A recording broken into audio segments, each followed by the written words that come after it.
More on domestic terrorism in the U.S. I'm joined by Eleanor Clift. She's a Washington correspondent for the online publication, The Daily Beast. Welcome to the broadcast. Glad to be with you. Thanks for joining us.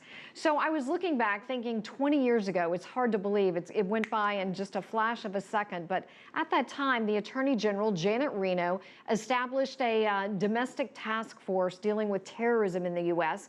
It kind of basically vanished for a period of time. And then our current Attorney General, Eric Holder, brought it back after the Boston bombings and the Fort Hood massacre. I want to ask you, is the U.S. still vulnerable? Oh, the U.S. is still vulnerable, but it's been vulnerable really throughout our history. There is a group based in Montgomery, Alabama called the Southern Poverty Law Center, and they track what I think called hate crimes, but the line between a hate crime and an act of terrorism is kind of in the eyes of the beholder.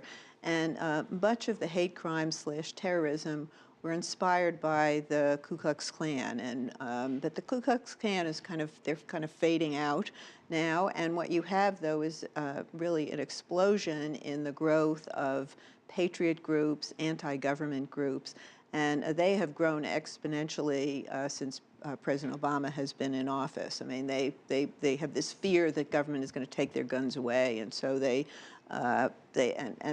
they're less sort of organized. They don't really do organized acts of defiance against the government. But the concern is that their attitudes inspire what are called lone wolves, that people go off and act on their own. And so you find that with domestic-inspired terrorism, and I think you also see potentially more of that with foreign-inspired terrorism. And I think the American psyche is more afraid of the foreign-inspired jihadists than they are of people who grow up among us. That's right. We're afraid that the jihadists can become organized in the U.S. with different cells, when in fact there are so many acts of domestic terrorism committed right here on our soil, more than the jihadists. Yes, many times over. But I think the fear still is that these foreign wars and the jihads will come to our shores. There's really no strong evidence that's happening, but you do have the FBI monitoring, groups throughout the country. And I think they did a press conference. They said that there are sort of, cells, if you will, in every single state. And if you dig down and ask what a cell is, it's usually, some young men and some young women who see this as a romantic attachment. We've seen ISIL with the beheadings, obviously the barbaric treatment of individuals, so inhumane. But how do these jihadists differ from the domestic acts which are planned on our soil?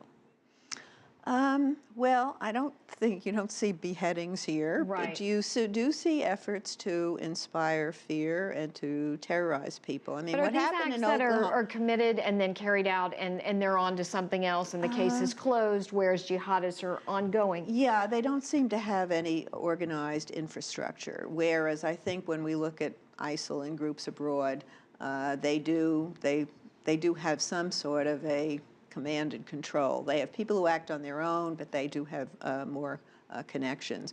But I think the domestic crimes, if you will, and they are crimes, I think we tend to look at them more as hate crimes as opposed to seeing them as terrorists.